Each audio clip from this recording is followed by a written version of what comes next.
ജർമ്മനിയിൽ സേവനം ചെയ്തുകൊണ്ടിരിക്കെ നിത്യസമ്മാനത്തിനായി വിളിക്കപ്പെട്ട തലശ്ശേരി അതിരൂപത വൈദികൻ ഫാദർ തോമസ് വട്ടമലയെ ഓർത്തെടുക്കുകയാണ് സുഹൃത്തും സെന്റ് സെബാസ്റ്റ്യൻസ് ചർച്ച് മാടത്തിലെ ഇടവകാവികാരിയുമായ ഫാദർ കുര്യാക്കോസ് കോലക്കുന്നേൽ. ഞങ്ങളുടെ ബാച്ചിലെ ഏറ്റവും പ്രിയങ്കരനായിരുന്ന ബഹുമാനപ്പെട്ട ബോബി വട്ടമലയച്ചൻ്റെ ആകസ്മികമായ വേർപാട് ഞങ്ങളെല്ലാവരും ഒത്തിരി വേദനയുടെ ആഴങ്ങളിലേക്ക് കൊണ്ടുപോയിരിക്കുകയാണ്.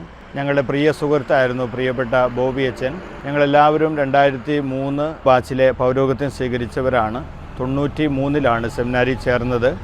ബോബി അച്ഛൻ ഞങ്ങളുടെ പിന്നാലെയാണ് സെമിനാരി വന്നത്. ഡിഗ്രി പഠനത്തിന് ശേഷമാണ് സെമിനാരി ചേർന്നതെങ്കിലും ഏതാനും വർഷങ്ങൾക്ക് ശേഷം ദൈവശാസ്ത്ര പഠനത്തോടുകൂടെ ഞങ്ങളുടെ ഒപ്പമായി. ബോബി അച്ഛൻ ദൈവശാസ്ത്ര പഠനം നടത്തിയത് സദ്ന സെമിനാരിയിലാണ്. എങ്കിലും ഞങ്ങൾ വളരെ ഉറ്റ സുഹൃത്തുക്കളായിരുന്നു. ഊഷ്മളമായ ബന്ധം അന്നു മുതൽ കണ്ടുമുട്ടി ആദ്യ ദിനം തൊട്ട് കാത്തു സൂക്ഷിച്ചിരുന്നു. ഒത്തിരി നന്മകളും പ്രത്യേകതകളും ഉള്ള ഒരു വ്യക്തിത്വത്തിൻ്റെ ഉടമയായിരുന്നു ബോബി അച്ഛൻ. ബോബി അച്ഛൻ ജർമ്മനിയിലേക്ക് ശുശ്രൂഷയ്ക്ക് വേണ്ടി പോകുന്നതെന്ന് കേട്ടപ്പോൾ ഞങ്ങൾക്ക് ഒത്തിരി സങ്കടമായി. കാരണം ഞങ്ങളുടെ കൂട്ടായ്മയിൽ അച്ഛൻ്റെ അസാന്നിധ്യം പ്രകടമാകുമല്ലോ എന്ന് ഓർത്തിട്ടാണ്. എങ്കിലും ഞങ്ങളുടെ ബാച്ചിൻ്റെ വാട്സപ്പ് കൂട്ടായ്മയിൽ അച്ഛൻ വളരെ സജീവമായിരുന്നു. നാട്ടിലെപ്പോഴും അവധിക്ക് വരുന്നു, അപ്പോൾ മുൻകൂട്ടി അറിയിക്കുകയും വരുമ്പോഴെല്ലാം ഞങ്ങൾ ഒരുമിച്ച് ചേരുകയും ചെയ്തിരുന്നു. ഒടുവിൽ അച്ഛൻ വന്നു പോയപ്പോൾ ഞങ്ങൾ പയ്യാവൂർ ഞങ്ങളുടെ ബാച്ചുകാരനായ ജെയ്സൺ ബാടകട്ടച്ചൻ്റെ പള്ളിയിൽ ഞങ്ങൾ ഒരുമിച്ച് കൂടിയ ആ മധുരിക്കുന്ന ഓർമ്മകൾ ഞങ്ങളുടെ എല്ലാവരുടെയും മനസ്സിലുണ്ട്. അച്ഛൻ പൗരോഹിത്യ ശുശ്രൂഷ നിർവഹിച്ചത് മണക്കടവ് പള്ളിയിലും കൊച്ചച്ഛനായിട്ട് ചെമ്പേരി പള്ളിയിലുമാണ്. ബഹുമാനപ്പെട്ട മാത്യു തെക്കേക്കുളച്ചൻ്റെ കൂടെയും ജോർജ് നരിപ്പാറ അച്ഛൻ്റെ കൂടെയാണ്. ഈ രണ്ട് വല്യച്ഛന്മാരും പ്രിയപ്പെട്ട കൊച്ചച്ഛനെ സ്വീകരിക്കാൻ സ്വർഗത്തിൽ സന്നിഹിതരാണ് എന്നതാണ് വലിയൊരു പ്രത്യേകത. ഏറെ തീഷ്ണതയുണ്ടായിരുന്ന ഒരു വൈദികനായിരുന്നു ബോബി അച്ഛൻ. ഈശോയുടെ ക്രൂശനായ ഈശോയോട് ഒത്തിരി താതാത്മ്യപ്പെടാൻ ആഗ്രഹിക്കുകയും സഹനങ്ങളിലൂടെ കടന്നു പോവുകയും ചെയ്ത അച്ഛൻ. ഞാൻ ഓർക്കുകയാണ്, പാത്തമ്പാറ ഇടവക വികാരിയച്ഛനായിരുന്നപ്പോൾ ഒരു 50 നോമ്പ് കാലഘട്ടത്തിൽ, ഇതുപോലൊരു നോമ്പ് കാലഘട്ടത്തിൽ തീഷ്ണതയോടെ നോമ്പ് നോക്കി ഒത്തിരി യുവജനങ്ങളെ ചേർത്ത് നടന്ന് പാദരക്ഷ പോലും ഉപയോഗിക്കാതെ മലയാറ്റൂർക്ക് തീർത്ഥാടനം പോയത് ഞാൻ ഓർക്കുകയാണ്. തിരിച്ച് വന്നിട്ട് കാലിൽ ഒത്തിരിയേറെ വേദനയോടെ ദിവസങ്ങൾ ചെലവഴിച്ച കാര്യം ഞാൻ പ്രത്യേകമായിട്ട് എന്ത് സഹനവും ഏറ്റെടുക്കാൻ അച്ഛൻ തയ്യാറായിരുന്നു. അതുകൊണ്ടാണ് ഒരു പക്ഷേ ക്രൂശനായ ഈശോ ഒത്തിരി സഹനങ്ങളിലൂടെ അച്ഛനെ കടത്തിക്കൊണ്ട് പോയത് എന്ന് ഞാൻ വിചാരിക്കുന്നു. രോഗബാധിതനായി എന്ന് കേട്ടപ്പോൾ ഒത്തിരി സങ്കടമായി. എങ്കിലും ജർമ്മനിയിൽ നല്ല ചികിത്സയൊക്കെ അച്ഛന് ലഭിച്ചു എന്നറിഞ്ഞപ്പോൾ സന്തോഷമായി. അവിടെ എല്ലാ കാര്യങ്ങളും ക്രമീകരിക്കപ്പെട്ടിരുന്നു ഇടവകയുമായിട്ട്. പിന്നീട് പലപ്പോഴും ഞങ്ങൾ കോണ്ടാക്റ്റ് ഉണ്ടായിരുന്നു. ലൂർദ് മാതാവിൻ്റെ വലിയ ഭക്തനായിരുന്നു അച്ഛൻ. രോഗബാധിതനായ ശേഷം അച്ഛൻ ലൂർദ് മാതാവിൻ്റെ അവിടെ തീർത്ഥാടന സ്ഥലം സന്ദർശിച്ചു. ലൂർദ് മാതാവാണ് അച്ഛന് സൗഖ്യം നൽകിയത് എന്ന് അച്ഛൻ പറയുമായിരുന്നു. അതുപോലെ ചെമ്പേരി മാതാവിൻ്റെ വലിയ ഭക്തനായിരുന്നു. ലൂർദ് മാതാവിൻ്റെ നാമത്തിലുള്ള പള്ളിയാണല്ലോ ചെമ്പേരി പള്ളി. അപ്പോൾ ഇപ്പോൾ വരുമ്പോൾ മാതാവിൻ്റെ അടുത്ത് പോകാനും അവിടെ സൗഖ്യം കിട്ടുമെന്നൊക്കെ അച്ഛൻ എപ്പോഴും പറയാറുണ്ടായിരുന്നു. രോഗത്തിൻ്റെ നാളുകളിലും ഏറെ തീക്ഷ്ണമായി അജപാലന ശുശ്രൂഷ നിർവഹിക്കാൻ അച്ഛൻ സന്നദ്ധനായിരുന്നു. അച്ഛൻ വാണിയപ്പാറ പള്ളിയിലും പാത്തമ്പാറ പള്ളിയിലും പൗരോഹിത്യ ശുശ്രൂഷ നിർവഹിച്ചു. തുടർന്ന് ജർമ്മനിയിലേക്ക് ശുശ്രൂഷയ്ക്ക് വേണ്ടി പോവുകയായിരുന്നു. രോഗബാധിതനായിരുന്നെങ്കിലും ആകസ്മികമാണ് അച്ഛൻ്റെ വേർപാട്.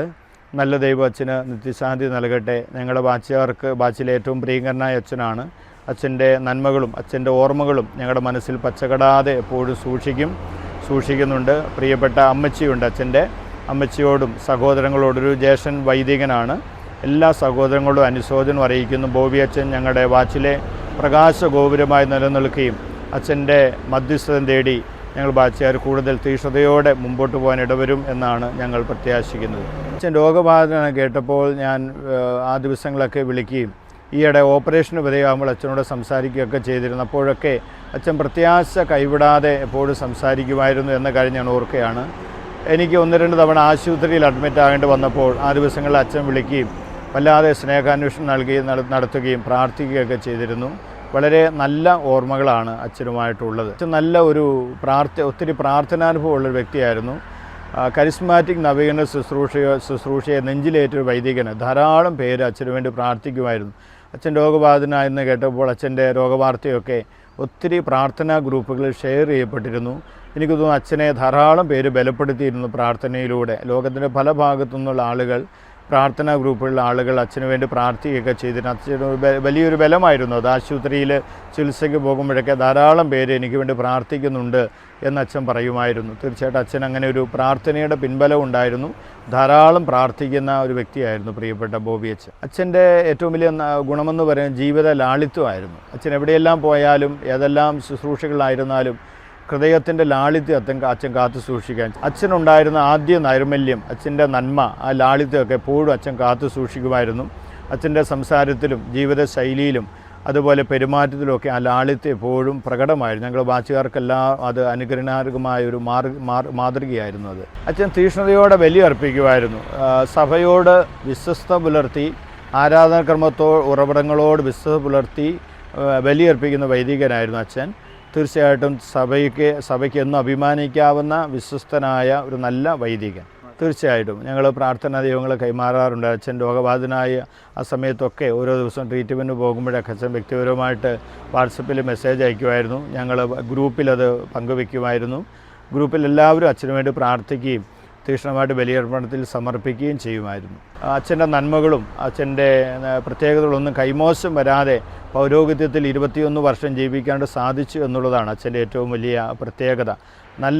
നല്ല ഇടയനായ ഈശോയ്ക്ക് ചേർന്ന നല്ലൊരു പുരോഹിതനായിട്ട് മാറാൻ അച്ഛൻ എന്നും ശ്രദ്ധിച്ചിരുന്നു. അച്ഛൻ അത് സാധിക്കുകയും ചെയ്തിരുന്നു. അച്ഛൻ ഒരുപക്ഷെ ചിലപ്പോഴൊക്കെ വിദേശങ്ങളിലൊക്കെ പോകുമ്പോഴൊക്കെ ചില സൗഹൃദങ്ങളും ഒക്കെ നഷ്ടപ്പെട്ടു പോകാറുണ്ട് ചിലപ്പോഴൊക്കെ. പക്ഷെ അച്ഛൻ പൗരോഹിത്യ കൂട്ടായ്മ തലശ്ശേരി അതിരൂപതയിലെ പുരോഹിതരോടെല്ലാം ഒത്തിരി അടുപ്പവും ഒത്തിരി സ്നേഹവും പുലർത്തിയിരുന്നു. അച്ഛൻ്റെ ഭരണവാർത്തയും അതുപോലെ മുമ്പ് രോഗവാർത്തയൊക്കെ കേട്ടപ്പോൾ അച്ഛന്മാരുടെ കൂട്ടായ്മയിൽ എല്ലാവരും ആ കാര്യം പങ്കുവെച്ചിരുന്നു. എല്ലാവർക്കും ഏറെ അടുപ്പമുള്ള ഒരു അച്ഛനായിരുന്നു ബോബി. ആ അച്ഛൻ വളരെ സ്നേഹത്തോടെ ഇടപെടുമായിരുന്നു.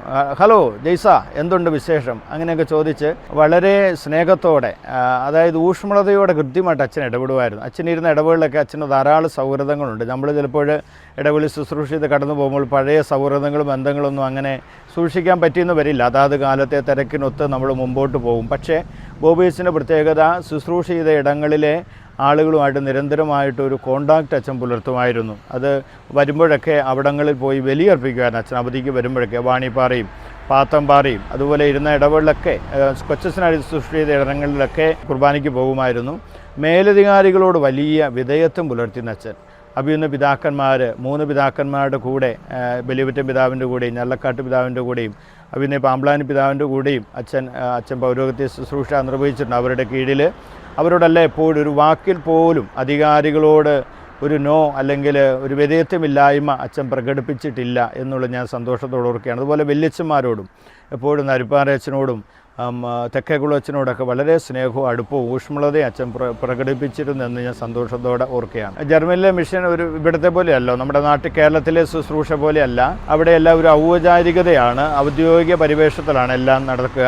ഹൃദ്യതയോ ഒരു ഊഷ്മളതയോ ബന്ധങ്ങളിൽ കൂടുതലില്ല. ഇപ്പോഴും അപ്പോയിൻമെൻ്റ് ഒക്കെ എടുക്കുന്ന ആളുകൾ വരുമ്പോഴൊക്കെ എന്ന് അച്ഛൻ പറയാറുണ്ട്. പക്ഷേ അച്ഛൻ അവിടെ ആസ്വദിച്ചിരുന്നു ആ ശുശ്രൂഷ. അവിടെ വന്ന ആദ്യ നാളുകൾ അച്ഛൻ്റെ ഇച്ചിരി വിഷമമായിരുന്നു. അച്ഛൻ ആ സാഹചര്യങ്ങളുമായിട്ട് പെട്ടെന്ന് തന്നെ പൊരുത്തപ്പെട്ടു. കഴിഞ്ഞ തവണ വന്നപ്പോൾ അച്ഛനോട് ഒരുപറ്റം ആളുകൾ അവിടെ നിന്ന് വന്നിരുന്നു. അവരെ കൊണ്ട് പല സ്ഥലങ്ങളിൽ അച്ഛൻ പോവുകയൊക്കെ ചെയ്തു. തീക്ഷ്ണമതിയായിരുന്നു, നല്ല വിശ്വാസം ഉണ്ടായിരുന്നു, ഭക്തി ഉണ്ടായിരുന്നു. ചിലപ്പോഴൊക്കെ നമുക്കിങ്ങനെ രോഗാവസ്ഥയൊക്കെ വരുമ്പോൾ, ഇത്തരം ഗുരുതരമായ രോഗാവസ്ഥ വരുമ്പോൾ വിശ്വാസം കുറയാനൊക്കെ സാധ്യതയുണ്ടല്ലോ ചിലരെ സംബന്ധിച്ച്. പക്ഷെ അച്ഛൻ വിശ്വാസത്തിൽ ആഴപ്പെടുകയാണ് ചെയ്തത്. കൂടുതൽ തീക്ഷ്ണതയോടെ പ്രാർത്ഥിക്കുമായിരുന്നു, ത്യാഗം ചെയ്തു പ്രാർത്ഥിക്കുമായിരുന്നു. ഒക്ടോബറിൽ കേരളത്തിലേക്ക് വരാൻ വേണ്ടി ഇരുന്നതാണ്. യുവജനങ്ങളെ ഒത്തിരി സ്നേഹിച്ചിരുന്ന അച്ഛനായിരുന്നു ബോബി അച്ഛൻ. വലിയൊരു ശൂന്യത ഞങ്ങളുടെ ഉണ്ട്, അച്ഛൻ്റെ ഒരു വേർപാട്, ശാരീരികമായ വേർപാട്. എങ്കിലും ഞങ്ങളെല്ലാവരും ദൈവസന്നിധിയിലേക്ക് പോകേണ്ടവരാണ്. ഞങ്ങൾക്ക് മുമ്പേ പറക്കുന്ന പക്ഷിയായിട്ട് അച്ഛൻ ദൈവസന്നിധിയിലേക്ക് എത്തുന്നു. ഞങ്ങൾക്ക് എല്ലാവർക്കും വേണ്ടി മാധ്യസ്ഥ അപേക്ഷിക്കുന്നു എന്ന് ആശ്വസിക്കാൻ മാത്രമേ ഞങ്ങൾക്ക് സാധിക്കുന്നുള്ളൂ.